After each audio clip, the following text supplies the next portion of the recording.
Radio Sucesos 101.7 FM presenta su noticiero Sucesos con Milton Pérez y Verónica Larrea. Un periodismo libre para una democracia plena. Los hechos y las opiniones de los sucesos que marcan nuestro tiempo.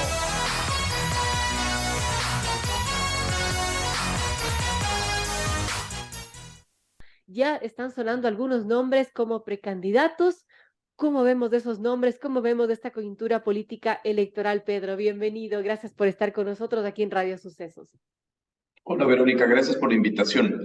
Creo que, digamos, otra vez se repite y creo que ahora con mucha más profundidad por lo violento quiero decir en el sentido temporal, no por lo rápido que se convocó finalmente este proceso electoral. Es decir, otra vez somos testigos de la gran tragedia de este país, que es ser un país de candidatos sin partidos, de partidos sin candidatos y de candidatos y partidos sin ideología, ¿no? Es decir, usted ha dado una serie de nombres que además ni siquiera sabemos por qué movimiento van a correr. Y eso no es menor, y no es menor finalmente porque una democracia madura se solidifica, se asienta en partidos políticos. Y claro, las contradicciones políticas en el Ecuador, digamos, son muy comunes y después provocan ingobernabilidad, ¿no? Es decir, tú te lanzas por un partido político, como no sigues esa misma línea del partido político, tienes otra narrativa, hay un choque de visiones, se rompe, digamos, esa relación y finalmente todo se trastoca, ¿no? Entonces, la no identidad, ¿no es cierto?, política de candidato con partido y de partido con candidato provoca ingobernabilidad. Y esa es la situación que hemos visto hasta ahora en el Ecuador y yo creo que también la vamos a ver a futuro. Bueno, qué complejo, y también algo que resulta complejo es que en este país también se habla de unidad, pero normalmente sucede que se habla de unidad en torno a una persona que se cree el iluminado al que tienen que, bueno, unirse todos. Y a la final lo que termina pasando es que terminamos teniendo una extensa papeleta con muchos nombres y, bueno, de unidad nada. Pero digamos, concuerdo, pero también hay un grave problema de concepto, que es la unidad para llegar, pero no para sostenerse, ¿no? Es decir, Además, lo contrario de la individualidad, que evidentemente es las alianzas, tampoco es el mejor escenario cuando no se lo trata de manera seria y profesional. Veamos, regresamos a ver, por ejemplo, las seccionales del 2019, digamos, ¿no? Ahí hubo una amalgama de alianzas, ¿no es cierto? Que incluso uno veía la papeleta en, por ejemplo, prefecturas y parecía una ecuación matemática, ¿no? Eran un montón de numeritos de movimientos y partidos políticos que en otros lugares se disputaban la alcaldía, se acusaban finalmente de fraude, etcétera, y en otras localidades iban juntos. Es decir, también esa no síntesis ideológica política trae consecuencias, porque finalmente es un conglomerado que te ayuda a llegar, pero que se parte finalmente cuando estás en el poder. Entonces, las alianzas tienen que ser alianzas programáticas que duren para la gobernabilidad. Aquí nos estamos equivocando, aquí el fin finalmente es lo electoral y no la claro. gobernabilidad, que yo creo que es el gran tema finalmente de los próximos 15 años en el Ecuador. Es decir, la gobernabilidad está tan en riesgo, ¿no es cierto?, en el Ecuador del presente. Vemos, por ejemplo, que de las 5 funciones del Estado, las 5 están en crisis internas y las 5 en crisis interfunciones. La Fiscalía allana al Consejo de la Judicatura. No digo que esté bien o mal, lo que digo finalmente es que políticamente hay un desgaste institucional y hay tensiones de prefunciones. Entonces, si queremos asegurar la gobernabilidad, las alianzas por llegar tampoco nos van a garantizar nada, ¿no? Porque hay alianzas que después además son pegadas con babas y que no tienen ningún sentido ideológico finalmente. Claro, eso es verdad, porque vimos algunas alianzas y que se rompieron apenas asumieron los cargos. En todo caso, Pedro, ¿cómo vemos a estos precandidatos, estos nombres que ya han salido? Por ejemplo, sorprendió el Partido Ser Cristiano realmente cuando publicó su carta y mencionó como opcionado a Jan Topic. ¿Y cómo vemos esa candidatura que salió de la nada realmente? Pero además fue al revés, y eso es lo trágico. Es decir, no es que el Partido Social Cristiano anunció que iría por un candidato, sino que el candidato anunció que quiere ser candidato, que lo consultó con su esposa, ¿no es cierto?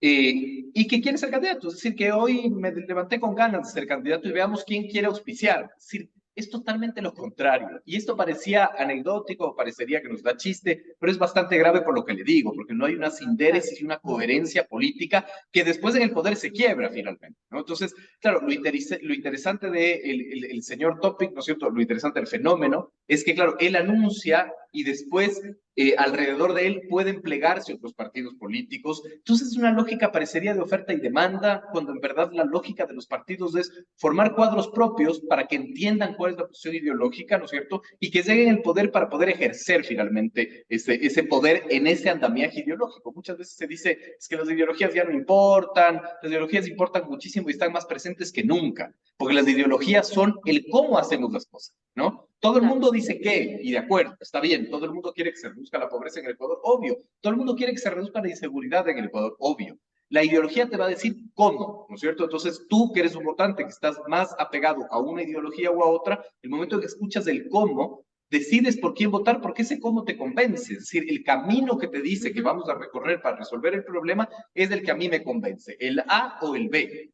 El problema es que cuando tienes estos preceptos de tener un movimiento para que me auspicie finalmente sin ninguna lógica, cuando llego al poder quiero hacer A, pero el movimiento tiene una visión B. En esa incongruencia se desata, digamos, un proceso de ingobernabilidad. Pongamos un ejemplo muy claro y muy reciente, ¿no es cierto? Virgilio Saquicela, presidente de la Asamblea Nacional, ¿no es cierto?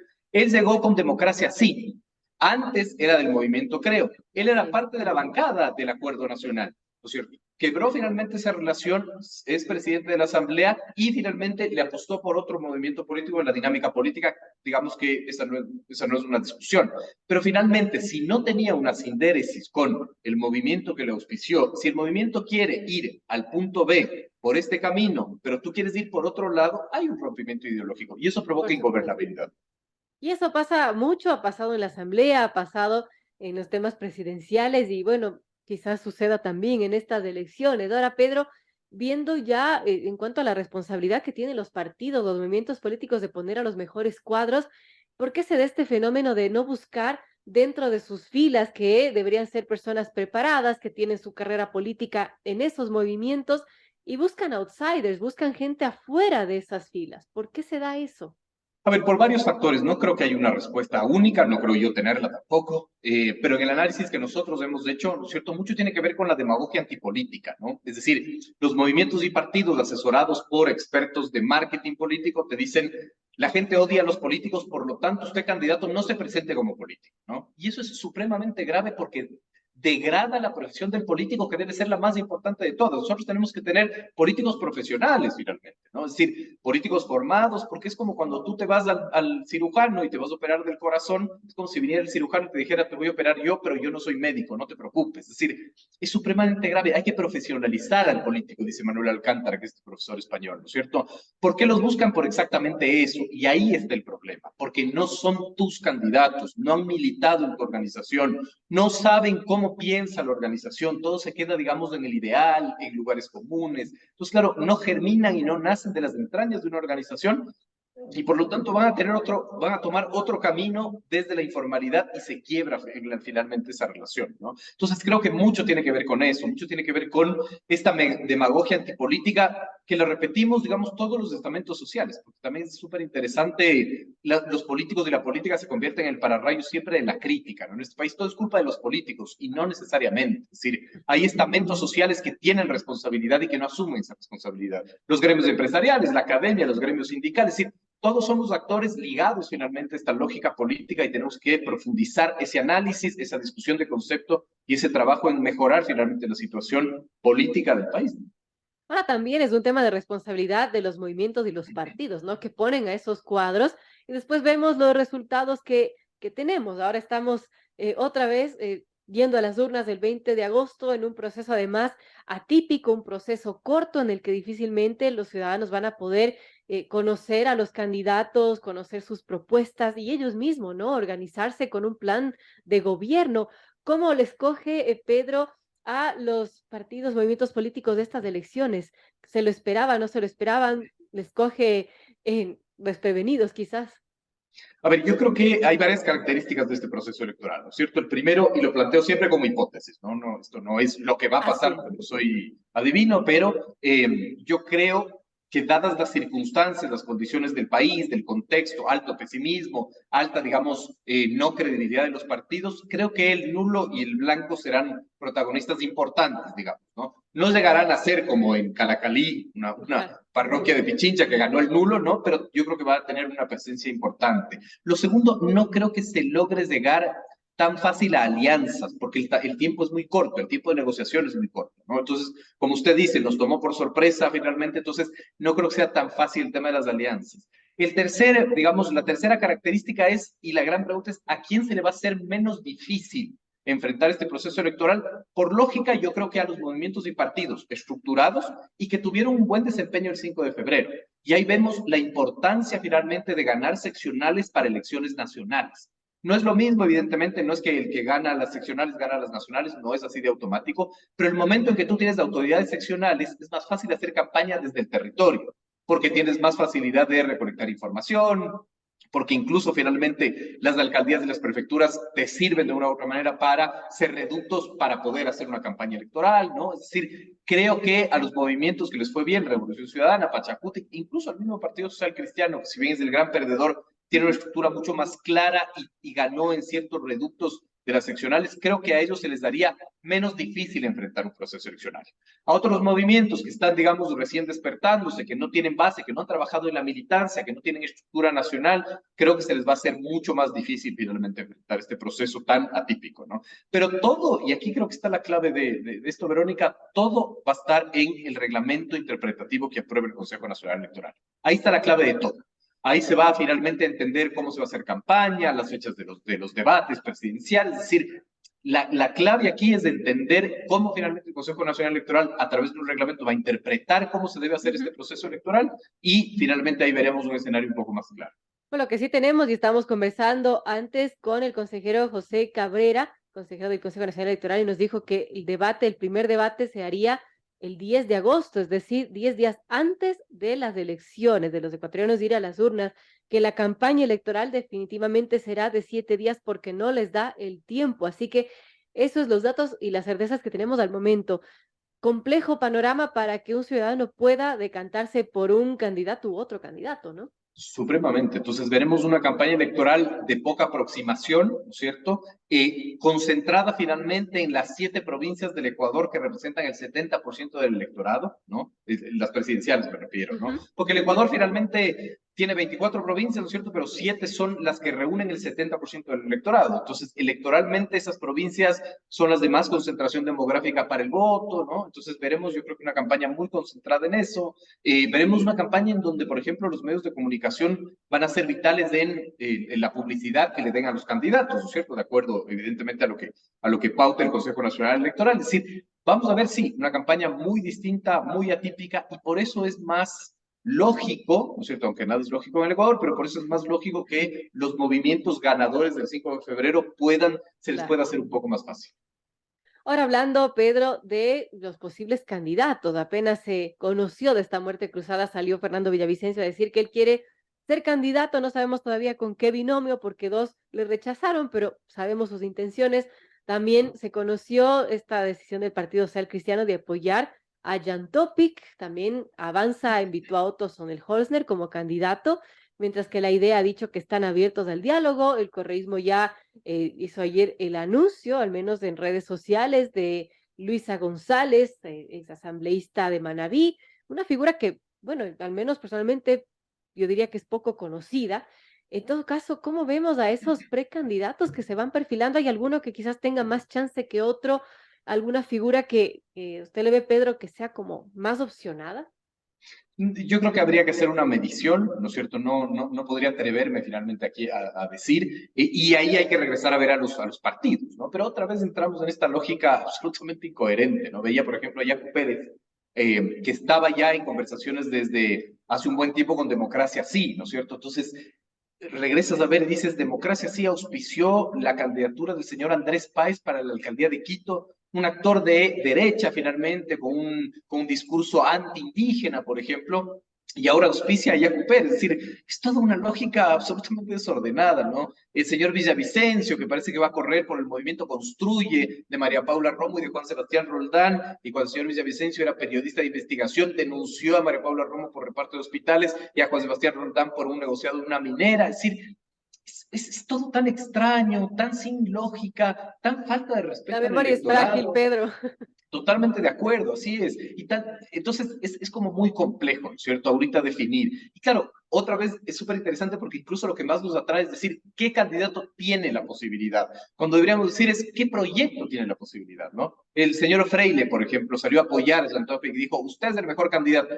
Yo no sé ni siquiera qué ha propuesto el señor Topic. ¿Cómo puede ser el mejor candidato? No entiendo, ¿no? Entonces, claro, es personalizar finalmente un proceso electoral. Vemos la figura de Otto von Skólberg, ¿no es cierto? Él aún no ha dicho por qué partido va a ir, pero Avanza ya salió a decir que va por Avanza y el Movimiento Reto salió a decir que va por el Movimiento Reto. Entonces, dos partidos empiezan a pelearse por un candidato. Es caricaturesco, es trágico, es preocupante, nos da risa, pero es Es supremamente una preocupante. tragicomedia realmente. Totalmente, totalmente. Y bueno, también hay el candidato, bueno, Daniel Noboa, Asín, el hijo de Álvaro Noboa, que también se ha autopromocionado, ¿no? Con su propio movimiento. Hay de todo un poco en estas Hay de todo un elecciones. poco. Exactamente. Ahora, digamos, esa es otra discusión supremamente interesante, Verónica, porque no, yo no soy de los que entra en la discusión de que muchos partidos y muchos candidatos afectan la democracia. Yo no estoy de acuerdo con esa premisa. Y usualmente lo que se dice es muchos candidatos en la papeleta dispersan el voto. Eso técnicamente no es correcto. En algunas elecciones ha sucedido y en otras no. Veamos, por ejemplo, las del 2019 otra vez. En Guayaquil hubo 18 candidatos. Fue el cantón con más candidatos, o uno de los cantones con más candidatos. Y en 2019, Cintia Viteri, digamos, se llevó más del 40-50% de los votos. Es decir, no es automática esa correlación, ¿no? Entonces, para mí no es un tema de cantidad, es un tema de reglas del juego. Es decir, el Código de la Democracia debería tener una reforma en que diga que solo pueden ser candidatos los militantes de un partido que hayan militado entre 1 a 3 años, por ejemplo, ¿no? Claro. El tema es que ningún partido político va a querer pasar esa reforma porque les obliga a invertir en su militancia. Bueno, interesante esta coyuntura que está comenzando, que se están moviendo ya las fichas. Y Pedro, hablábamos hace un par de semanas de un space que tuvimos en Twitter y bueno, en ese tiempo se hablaba del juicio político, todavía no veíamos posible este escenario de la muerte cruzada y mucho menos unas elecciones que se dieron. Y, y bueno, ahora estamos en otro escenario realmente, pero algo que sí me quedó de ese space, Pedro, es que los políticos en general tienen esa desconexión con las necesidades reales de la gente. Y eso también lo estamos viendo en esta pre-campaña, digamos, por llamarlo de alguna manera, este momento preelectoral, de una desconexión de simplemente querer ser candidatos porque son sus figuras, porque es su ego, pero no por un servicio real a la gente, atender sus necesidades, una conexión real. Yo creo que la sociedad en sí mismo y parte del quiebre del tejido social es que nadie está conectado con nadie. No solo son los políticos no conectados con la necesidad de la gente, también son los gremios empresariales, ¿no es cierto?, que son de repente monotemáticos, solo hablan de un tema, solo quieren hablar de impuestos, el resto no importa, la Claro. academia, los sectores culturales, los sectores sindicales, es decir, nadie está conectado con nadie y eso representa la gran tragedia del Ecuador también ahora, ¿no es cierto?, un alto pesimismo, digamos, una poca confianza interpersonal, poca confianza en el otro, como dicen, digamos, los cuantitativos. Entonces, claro, es supremamente preocupante que a nadie le importe nadie, digamos, ¿no? Yo creo que esa es la radiografía del país, específicamente en el tema político. En efecto, además, las necesidades que solo te arrojan ciertas encuestas, los estudios de percepción cuantitativos son los que tú haces que el político se ponga a hablar. Pero claro, ahorita la necesidad es tan profunda que no solo es un tema de la inseguridad, por ejemplo, ¿no? Hay que recomponer, digamos, otro tipo de situaciones un poco más intangibles del estado de ánimo. A mí me parece que es fundamental, ¿no? Es decir, el bajar los niveles de pesimismo, el tener presencia del Estado, la inversión social, etcétera. Creo que son cosas como muy, muy complejas que hay que trabajar para reducir lo que le digo, ¿no es cierto? Este divorcio de todos contra todos, finalmente, ¿no? En Así el es. Ecuador la autoridad ya no existe, no te interesa el otro, no importa si es tu vecino, no importa si es un político, no importa si es un empresario, no importa si es un sindicato, es decir, a nadie le importa nada. Entonces, creo que hay que recomponer el tejido social para empezar a pensar finalmente si quieren una democracia medianamente madura y no empiezan ni terminen los políticos, porque también creo que les echamos como mucha carga, ¿no es cierto? Cuando yo creo que son varios los estamentos sociales que tienen responsabilidad o que tenemos responsabilidad en lo que vive el país. Hay un comentario de nuestra productora que dice la consigna parece ser que todos contra Ecuador y eso no debe darse, Pedro. De acuerdo, totalmente de acuerdo, así es. Bien, estamos conversando con Pedro Donoso, director de ICAR Inteligencia Comunicacional. Gracias, Pedro, por estar con nosotros, por este análisis y seguramente seguiremos conversando conforme vaya avanzando esta coyuntura, ya lo podríamos llamar electoral porque desde el día de mañana se convoca oficialmente elecciones y el 20 de agosto estaremos los ecuatorianos yendo a votar en las urnas. Así que gracias, Pedro, y hasta una próxima. Gracias, Verónica, un abrazo, gracias por la invitación.